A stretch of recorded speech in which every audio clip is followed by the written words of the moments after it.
아름다운 자연은 온통 푸르고 각종 꽃들이 만발하는 계절을 지금 우리가 지나고 있습니다. 우리는 이러한 자연의 흐름을 통해서 여전히 우리와 함께 하시고 우리에게 더 좋은 것으로 베풀어 주시는 하나님의 축복과 은혜를 경험하게 됩니다.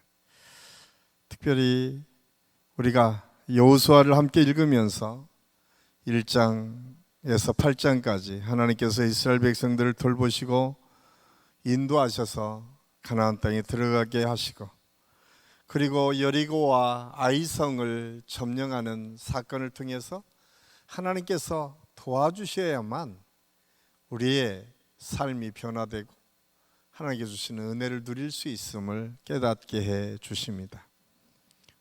우리가 지난주에 보았던 것처럼 하나님께서는 에발산이라고 하는 저주의 산에 하나님의 은혜를 부어주시고 그곳에 제단을 쌓게 하시고 그곳에서도 여전히 그리스도의 사랑과 은혜를 베풀어 주셔서 여전히 축복하시고 함께 하시는 하나님의 은혜를 경험하도록 하셨습니다. 우리가 잘 아는 것처럼 그리심산에는 그 푸르른 나무가 아름답게 있어서 그것은 그냥 말씀대로 순종하고 순복하는 사람들에게 이미 약속된 축복이 무엇인지를 알게 하셨습니다. 결국은 하나님께서는 에발산이나 그리심산이나 동일하게 하나님의 축복이 내려지고 있음을 가르쳐주고, 우리의 인생이 어떠한 상황에 있다 할지라도 때로는 에발산 같은 척박한 곳에 우리의 삶이 놓여 있다 할지라도 그곳에 그리스도의 제단과 그리스도의 사랑이 그 속에 부어지기만 하면 그곳에서도 여전히 하나님의 축복의 역사가 계속되어진다고 하는 사실을 가르쳐 주고 있습니다. 참 하나님은 굉장히 사랑이 많으신 분이에요. 그래서 결국 우리가 생각하기는 인간적인 생각으로 보면 하나님은 어떤 사람은 저주하고 어떤 사람은 축복하는 것처럼 보여지지만 결국은 그리스도 안에서 모든 사람에게 은혜를 베풀어 주시는 분, 그리고 그렇게 우리의 삶이 이끌어지기를 원하시는 하나님의 사랑을 우리가 여호수아를 읽어가면서 느끼게 됩니다. 특별히 오늘부터 시작되는 이 9장에서는 하나님의 은혜가 은혜 받지 못할 그곳에 어떻게 은혜가 계속 이어지고 증거되고 있는지에 대해서 말씀해 주고 있습니다. 오늘 9장부터는 하나님의 특별한 은혜가 단순히 처음부터 택한 백성에게만 내려진 것이 아니라 아무리 이방 사람이라고 해도 하나님의 말씀 안에서는 마땅히 저주받아야 될 가나안 족속이라 할지라도 하나님께서는 그들이 돌이키고 하나님의 뜻대로 순종할 때에, 하나님의 은혜를 사모하고 하나님의 말씀 안에 들어와 있을 때는 여전히 하나님의 은혜를 베풀어 주신다는 사실을 우리에게 말씀해 주고 있습니다. 그래서 제가 오늘 말씀의 제목을 새로운 시작, 하나님의 은혜. 우리의 상황이 어떠하든 하나님께서는 하나님의 은혜를 통해서 새롭게 우리의 삶을 시작하기를 원하시고 그 시작을 축복으로 인도해 주신다고 하는 사실을 우리에게 말씀해 주고 있습니다. 오늘 기본 족속은 희 족속들입니다. 가나안의 7족속 중에 하나님께서는 이미 신명기 7장에 그 족속은 한 족속도 남기지 말고 다 멸절하라고 하나님께서 말씀하셨어요. 타협이라고 하는 게 없었어요. 하나님께서는 반드시 그들을 죽이되 한 사람도 남김없이 다 죽여라 선포하고 있어요. 그래서 우리는 가끔 그런 이야기를 합니다. 하나님이 참 잔인도 하시다. 어떻게 그렇게 한 사람도 남기지 말고 다 멸절을 시키라고 말씀하실까? 그런데 여러분들이 나중에 신명기 7장, 8장, 9장에 보면 하나님께서 계속해서 말씀하시는 것이 있어요. 그것은 두 가지입니다. 하나는 하나님의 말씀을 따라 순종하는 사람에게는 하나님께서 반드시 복을 내리시겠다고 말씀합니다. 그런데 하나님의 말씀을 거역하는 사람에게는 반드시 하나님이 징계를 내리시겠다고 말씀하십니다. 그런데 우리가 말씀을 잘 읽어야 돼요. 가나안의 7 족속을 하나님께서 멸절하라고 하는 이유 중에 가장 첫 번째 이유가 그들의 마음 깊은 곳에서는 우상이 있었다는 거예요. 하나님 외에 다른 신을 위하는 마음이 있었다는 거예요. 그렇기 때문에 하나님께서는 그들과 화친하고 그들과 함께 했을 때 가장 걱정했던 것은 축복의 길이 아닌 저주의 길인 우상을 섬기는 것에 이스라엘 백성이 마음을 뺏길까, 믿음의 사람들이 마음을 뺏길까 늘 하나님께서는 노심초사하시면서 그것을 강권적으로 신명기 7장에서 9장까지 아주 세세하게 말씀하고 있습니다. 그래서 성경을 우리가 해석하다 보면 오늘 이 말씀은 이스라엘 백성들이 오늘 14절 말씀에 보면 하나님께 엽죽지 않고 그들과 화친을 맺었다라고 하는 이유로 인해서 이스라엘 백성들이 하나님의 심판을 받을 것처럼 선포한 메시지들이 대부분입니다. 그런데 최근 들어 많은 목사님들이 좀 더 깊이 묵상해 보니까 이것이 하나님의 뜻에 따라서 다시 은혜를 베풀어 주시는 좋은 기회였다. 왜냐하면 오늘 이 말씀으로 끝나는 것이 아니라 계속 우리가 16절 17절 마지막 절까지 읽다 보면 하나님께서는 마지막까지 이 기브온 족속을 살려주시고 이스라엘 백성에 편입시켜 주신다고 하는 사실이에요. 이 사실을 우리가 어디서 볼 수 있습니까? 우리가 잘 아는 것처럼 기생 라합을 통해서 우리가 볼 수 있지 않습니까? 기생 라합도 가나안 사람이었습니다. 여리고 사람이었습니다. 그럼에도 불구하고 그는 소문을 들어서 하나님을 알았어요. 그리고 하나님을 온전히 신뢰하고 믿고 고백합니다. 그리고 그 믿음의 결단을 통해서 정탐하러 온 2 사람을 숨겨주고 마지막까지 그들을 지켜 보호하고 있었던 장면을 성경은 말씀해주고 있습니다. 그리고 그 사람들에게 하나님께서는 너희들을 마지막까지 지켜주시겠다라고 말씀합니다. 그리고 아이성이 무너질 때에 가장 먼저 구출되었던 사람들은 기생 라합의 가족들이었음을 성경은 말씀해주고 있습니다. 우리가 지난주에 읽었던 것처럼 8장 33절에 보면 이렇게 기록하고 있어요. 온 이스라엘 장로들과 관리들과 재판자들과 본토인뿐만 아니라 이방인까지. 그러니까 그 하나님의 명령이 선포됐던 그곳에는 단순히 그냥 본토 이스라엘 백성만 있었던 것이 아니라 이방인들도 있었다는 거예요. 근데 이방인 중에 함께 있었던 사람이 기생 라합의 가족 아니겠습니까? 그런데요, 그 원어의 본래의 뜻을 보면 이방인이나 본토인이나 동일한 권리와 의무를 갖도록 하나님께서 공평하게 그들을 인정하시고 축복해 주셨다라고 하는 사실을 말씀해 주고 있습니다. 이러한 역사는 하나님의 역사를 율법의 엄격성 때문에 아주 배타적인 종교로 이스라엘의 종교를 또한 기독교를 폄하하는 사람들이 있지만 그렇지 않은 거예요. 하나님께서는 예수 그리스도를 믿는 믿음을 통해서 모든 사람에게 열려져 있음을 성경은 우리에게 끊임없이 말씀해 주고 있어요. 많은 사람들이 구약은 철저하게 이스라엘 백성들의 중심으로 기록된 것처럼 보여지지만 그렇지 않습니다. 우리가 대표적으로 잘 아는 게 무엇입니까? 마태복음 1장 1절에 보니까 아브라함과 그의 자손 다윗의 자손 그리스도의 계보라라고 말씀하고 있어요. 여러분 그 계보를 쭉 보면 거기에 나오는 대부분의 여인들은 이방 여인들이었어요. 이스라엘 사람들이 아니었습니다.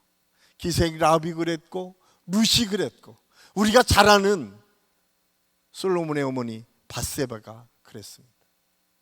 여러분 다들 이방 여인들이었어요. 근데 하나님께서 믿음을 통해서 그들을 하나님의 믿음의 공동체로 회복시켜 주십니다. 그래서 기독교는 혈연 공동체가 아닙니다. 기독교는 철저하게 믿음을 고백하는 믿음의 공동체였음을 성경은 처음부터 끝까지 우리에게 말씀해 주고 있습니다. 저는 오늘 이 말씀을 우리가 함께 묵상하면서 우리가 기준이 무엇인가? 그 믿음은 예수 그리스도를 믿는 믿음을 통해서 시작되고, 특별히 오늘 여호수아 9장 1절에서 15절까지 말씀을 통해서 우리가 깨달아야 될 것은, 하나님의 은혜가 모두에게 열려져 있음을 우리에게 말씀해 주고 있습니다. 그렇습니다. 그 은혜는 저와 여러분에게도 열려진 줄로 믿습니다. 그것이 은혜고 축복이에요. 그런데요, 오늘 말씀을 읽어보면 악한 사람들은 하나님을 공격하는데 얼마나 잘 뭉치는지에 대해서 오늘 성경은 말씀해 주고 있어요. 오늘 1절에서 15절 말씀에 가장 먼저 나타나는 원주민들의 반응은 1절에서 2절 말씀해 보니까 그들이 이제 아이성이 공격당하고 여리고가 무너졌다는 소식을 듣고 그들은 놀라서 그 7족속의 왕들이 모여 있습니다. 그들이 원래부터 연합군대를 꾸몄던 것 같지는 않습니다. 왜냐하면 이스라엘의 가나안의 여러 가지 역사들을 보면 그 7족속은 서로 다른 사람들이에요. 혈연 공동체가 아닙니다. 그들은 때로는 자기들끼리 싸우기도 하고 때로는 서로 대적해서 만나지도 않을 때가 참 많이 있어요. 그런데 오늘 2절 말씀해 보니까 모여서 일심으로 여호수아와 이스라엘에 맞서서 싸우려 하더라라고 기록하고 있어요. 이것을 보면 언제나 악한 세력들은 믿음과 하나님에 대해서는 언제나 공격할 때마다 연합해 공격하고 있다고 하는 사실을 우리는 알아야 됩니다. 바로 이것이 악한 자들의 특성입니다. 그들은 평소에는 적대 관계가 있다가도 악한 일에 대해서는 합력하여서 공격해 오는 것들을 보게 됩니다. 우리가 잘 아는 신약의 대표적인 족속 중에 대표적으로 바리새인이 있고 사두개인이 있습니다. 사실 바리새인과 사두개인은 그들이 믿는 믿음의 대상이나 믿는 방식이나 모두가 다 하나가 될 수가 없습니다. 사두개인들은 부활을 믿지 않았습니다. 사두개인들은 철저하게 육체 중심의 삶을 살았던 사람들이에요. 바리새인들은 그래도 그렇지 않았습니다. 그런데 놀랍게도요, 그들이 언제 하나가 되죠? 예수 그리스도를 공격할 때는요, 그렇게 서로 다르고 싸웠던 그들이 한 마음으로 예수님을 공격하는 것을 볼 수가 있습니다. 사실 악한 세력들은 틈만 나면 우리를 이렇게 진리에 대해서, 하나님의 말씀에 대해서 대적하도록 한다고 하는 사실을 우리가 알아야 됩니다. 믿음을 통해서 우리가 조심해야 될 것들, 그것은 우리의 각자의 생각과 경험과 각자의 뜻에 따라서 옳음과 비판과 비난을 통해서 진리를 또한 하나님을 거스릴 수 있다고 하는 사실에 대해서 우리는 늘 깨어서 분별력을 갖고 있어야 됩니다. 그래서 시편 2편 2절 말씀에 보면 세상의 군왕들이 나서며 관원들이 서로 꾀하며 여호와와 그의 기름 부은 자를 대적하며. 그렇습니다. 세상의 군왕들, 세상의 것들은 언제든지 꾀어서 하나님을 대적하도록 만듭니다. 그래서 우리 믿음의 사람들에게는 미움과 다툼을 버리고 사랑으로 하나가 되는 데에 힘을 써야 됩니다. 우리 교회가 그런 은혜가 있기를 간절히 소원합니다. 서로가 서로를 돌아보며 약한 성도를 세워주고 서로가 서로에 대해 기도의 후원자가 되고 기도로 하나로 만들어가는 역사를 이루어갈 때에 악한 마귀의 공격 앞에 우리가 겉들이 승리할 수 있는 믿음으로 세워질 수 있습니다. 저는 오늘 이 금요응답의 밤 시간이 이 악한 세력들이 우리를 공격해오는 이 순간 우리 모두가 믿음 가운데 서로를 더 격려하고 위로하고 힘을 합치는, 그래서 기도로 나아가는 축복의 시간, 은혜의 시간이 될 수 있기를 예수님의 이름으로 간절히 축원합니다. 두 번째로 하나님의 은혜는 구하는 모든 사람에게 주어진다고 하는 사실입니다. 하나님의 은혜는 받을 자격이 있는 사람이 받는 것이 아니라 받을 자격이 없지만 전적인 하나님의 은혜를 사모하고 순종하며 나아갈 때에 은혜를 받게 됩니다. 오늘 기브온 사람들은 이스라엘 사람들의 자비를 받을 자격이 없었습니다. 그들은 거짓말을 하고 속였습니다. 이스라엘 백성들을 조약을 맺을 때에 그들은 철저하게 자기들을 숨겼어요. 오늘 3절에서 11절까지 말씀이 그것을 너무나 잘 가르쳐주고 있어요. 무엇을 그들에게 설명했습니까? 멀리서 온 것처럼 그들은 꾸며서 이스라엘 백성들과 화친 조약을 맺기에 성공을 합니다. 그런데 우리가 가끔 그러죠. 왜 멀리서 온 것을 이렇게 보여주고 싶었을까? 사실 우리가 신명기에 아까 7장, 8장, 9절에는 철저하게 믿는 사람들이 아닌 이스라엘 백성이 아닌 모든 사람들을 다 멸절시키라고 했는데 신명기 20장에 가면 좀 더 다른 확대된 해석이 있습니다. 특별히 신명기 20장 15절에 보면 이렇게 기록되어 있습니다. 내가 내게서 멀리 떠난 성읍들 곧 이 민족들에게 속하지 아니한 성읍들에게는 이같이 행하려냐. 이같이 행한다라고 하는 것은 화친을 맺으라고 이미 하나님께서 말씀해 주고 있어요. 가나안 족속 가까이에 있는 우상을 섬기는 사람들에게는 너희가 멸절을 시키지만 멀리 있어서 우상을 섬기지 않고 그냥 있는 사람들과는 화친을 맺을 것을 하나님께서 말씀해 주고 있어요. 그래서 이 기브온 사람들은 철저하게 자기를 속이고 멀리서 온 사람처럼 지금 꾸며서 이스라엘 백성들과 화친을 맺고 있어요. 그런데 여기에 두 가지 굉장히 중요한 사실을 고백하고 있습니다. 오늘 말씀해 보니까 가장 먼저 그들은 하나님의 말씀을 믿었어요. 오늘 이 멀리서 왔다라고 하는 것조차도 그들은 신명기 말씀이 어떻게 하나님의 화친 조약을 맺을지를 이미 그들이 알고 기억했다는 거예요. 하나님의 말씀을 안다는 것은 얼마나 큰 축복이고 은혜인지 몰라요. 기브온 사람들은 그 믿음으로 화친 맺기를 위해서 멀리 있었던 사람인 것처럼 속이고 꾸미고 있는 모습을 볼 수가 있습니다. 또 하나는 그들이 간절함이 있었어요. 여러분, 그들은 얼마든지 연합군 속에 들어가서 대적할 수 있었습니다. 그들은 이스라엘 백성들이 아무리 많아도 그들의 마음속에는 뭐가 있었겠습니까? 우리가 가나안 7족 속에 함께 힘을 바치게 하면 저 정도로 우리가 무찌를 수 있을 거야 라고 하는 그런 마음이 그들에게 충분히 있을 수 있었습니다. 그런데 기생 라합이 그 하나님의 말씀을 듣기도 이미 간담이 녹았다고 고백하고 있는 것처럼 이미 기브온 사람들의 마음속에는 하나님이 온 우주를 이끌어 가신다고 하는 사실을 고백하고 있습니다. 그리고 오직 살 길이 이곳에 들어가서 이스라엘과 화친을 맺어야만 자기들이 살 수 있다고 하는 사실을 철저하게 고백하고 있는 것을 볼 수가 있어요. 저는 하나님의 은혜는 그냥 간단하게 은혜로 내려지지 않아요. 이런 확실한 믿음을 갖고 있었던 기브온 백성들의 그 믿음을 하나님께서 보신 거예요. 그래서 사도 바울은 에베소 2장 8절 9절을 통해서 우리에게 이렇게 말씀하고 있습니다. 우리가 한번 같이 읽겠습니다.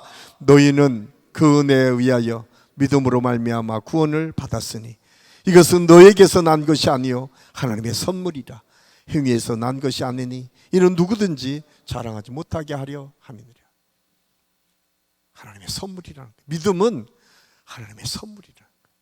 저는 기브온에 내려졌던 기브온 족속들에게 내려졌던 이 믿음의 선물이 저는 우리 한식의 모든 성도들뿐만 아니라 우리 성도들이 아직까지 증거하고 다시 나눠야 될 믿지 않는 우리 가족들까지 이 믿음의 선물이 전해지는 역사가 있기를 예수님의 이름으로 간절히 축원합니다. 꼭 기억하십시오. 믿음은 하나님의 선물입니다. 그냥 믿고 싶어서 믿는 것이 아니라 오늘 기브온 족속을 통해서 우리에게 다시 한번 깨닫게 하는 것은 다른 모든 사람들은 믿지 않았지만 기브온 족속은 철저히 하나님의 말씀을 믿었고 자기의 모든 것을 내려놓고 꾸미잖아요. 멀리 있는 것처럼, 멀리에서 온 것처럼 꾸미고, 그 모든 것을 온전히 말씀에 따라서 이루어갈 수 있는 그런 믿음의 역사가 그들에게 있었음을 알 수가 있습니다. 그래서 디도서 2장 11절에서는 이렇게 우리에게 말씀합니다. 모든 사람에게 구원을 주시는 하나님의 은혜가 나타났기 때문에 우리가 구원을 받았다라고 고백할 수 있었던 것처럼, 오늘 기본 사람들에게는 이 동일한 은혜가 있었음을 우리가 깨닫고, 저는 우리 모든 성도들의 삶 속에서 은혜의 선물인 이 축복이 우리에게 뿐만 아니라 우리 가족들과 우리가 전도해야 될 대상자들에게 동일하게 나타나고 증거될 수 있기를 예수님의 이름으로 간절히 축원합니다. 마지막으로 하나님의 은혜는 우리를 변화시키고 새 생명을 줍니다. 오늘 기브온 사람들이 이스라엘 백성들을 만남으로 그들은 완전히 변화가 됩니다.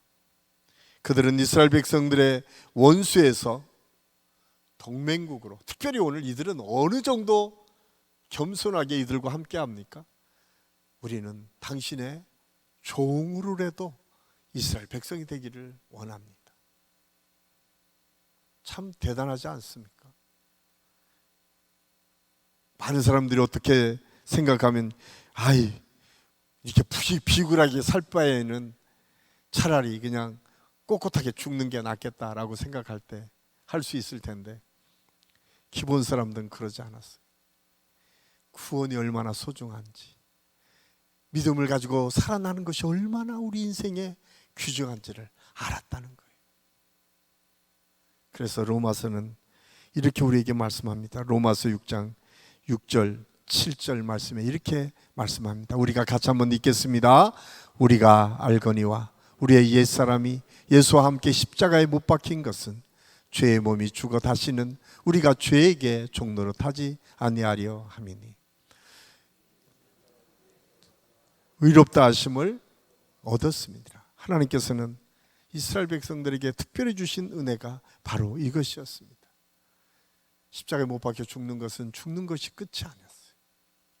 의롭다 하심을 입도록 하나님께서 우리를 인도해 주시는 그 은혜와 축복이 너무나 크기 때문에 기본 사람들은 그 은혜를 바라볼 수 있었습니다. 그렇습니다. 성경은 끊임없이 우리에게 말씀하십니다. 우리가 지금 받은 은혜는 그냥 간단한 은혜가 아니고 하나님께서 십자가를 통해서 우리에게 베풀어 주신 은혜고, 이 은혜는 이제 이미 구약의 기본 족속을 살려내시고 그들을 이스라엘에 편입시키고 구원해 가신 하나님의 역사를 통해서 이미 우리 믿음의 사람들에게, 아직 믿지 않는 사람들에게 여전히 복음의 문이 열려 있고 십자가의 사랑이 열려 있음을 우리에게 보여주고 있습니다. 사랑하는 한식교회 성도 여러분, 오늘 기본 민족이 구원받고 새로운 하나님의 백성으로 인정받는 것을 통해서 우리 믿음의 사람들의 믿음의 태도가 어떠해야 되는지를 가르쳐주고 있습니다. 가장 먼저는 우리가 더 겸손히 간절히 하나님의 구원을 사모할 수 있어야 돼요. 참 그들은 모든 것을 내려놓고 그 구원을 향해 모든 것을 투자하고 집중했던 기본 백성들처럼 우리 모두가 하나님의 뜻에 온전히 순종하는 믿음을 가져야 됩니다. 하나님의 은혜는 받을 자격이 없고 공로가 없지만 하나님께서 우리를 초청해 주시고 예수 그리스도를 통해서 베풀어 주신 은혜만 믿음으로 받고 고백만 하면 선물로 주시는 역사가 있습니다. 참 저는 구약의 이 여호수아를 읽으면서 한 주 한 주 묵상하면서 새로운 하나님의 섭리가 얼마나 위대하고 귀한지를 깨닫게 됩니다. 사실은 우리는 어떻게 이해를 했습니까?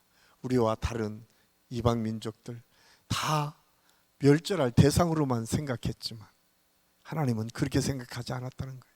하나님은 그들도 구원받을 대상이고 그들에게 우상이 제거되고 하나님 앞으로 돌아오는 자들에게는 반드시 하나님께서 구원을 주시고 은혜를 베풀어 주시고 하나님의 역사를 이루셨다고 하는 사실 앞에 우리가 얼마나 주님의 복음을 증거하는 일에 힘써야 될지를 오늘 말씀을 통해서 깨닫게 됩니다.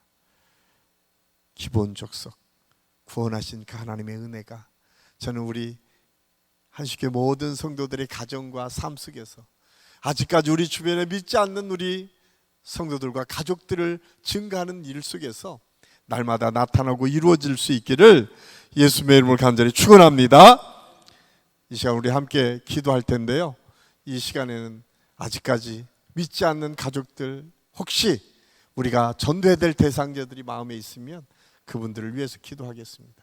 또 하나는, 하나님, 우리가 하나님의 뜻 가운데, 하나님의 은혜 가운데 살 때에 특별히 내가 오늘 기본 족속들이 더 철저하게 낮아지고 겸손해져서 하나님의 은혜 속에 들어오기를 사모했던 것처럼 주님, 우리 모두가 그런 은혜 속에 들어가는 믿음을 내게도 주시옵소서. 그 믿음을 통해서 또 다른 사람에게 주님의 복음을 나눌 수 있는 넉넉한 은혜가 내게 있게 하여 주시옵소서. 우리 주여 한번 부르시고 통성으로 기도하십니다.